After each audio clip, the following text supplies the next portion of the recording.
അമ്മേ, എന്താ വൈകുന്നേരം ദോശയ്ക്ക് എന്താണ് കറി? ഇത്തിരി സാമ്പാർ ഇരിപ്പുണ്ട്. നമുക്കൊരു തമിഴ് തക്കാളി ചട്നി ഉണ്ടാക്കാം. നമ്മൾ അന്നുണ്ടാക്കിയ പോലത്തെ ആണോ?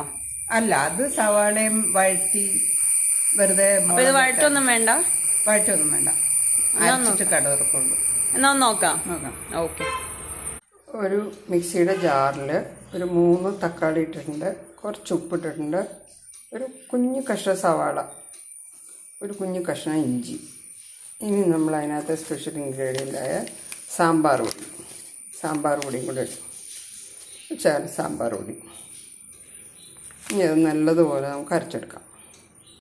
ഇനി ഒരു പാൻ എടുത്ത് വെച്ചു, വെളിച്ചെണ്ണ ഒഴിച്ചു, ചൂടായി, കടുകിട്ട് പൊട്ടിച്ചു, കരിവേപ്പിലയും മുളകും ഇട്ടു. ഇനി നമ്മൾ മിക്സിയിൽ അരച്ച് വെച്ചിരിക്കുന്ന ടൊമാറ്റോ ഇടാം.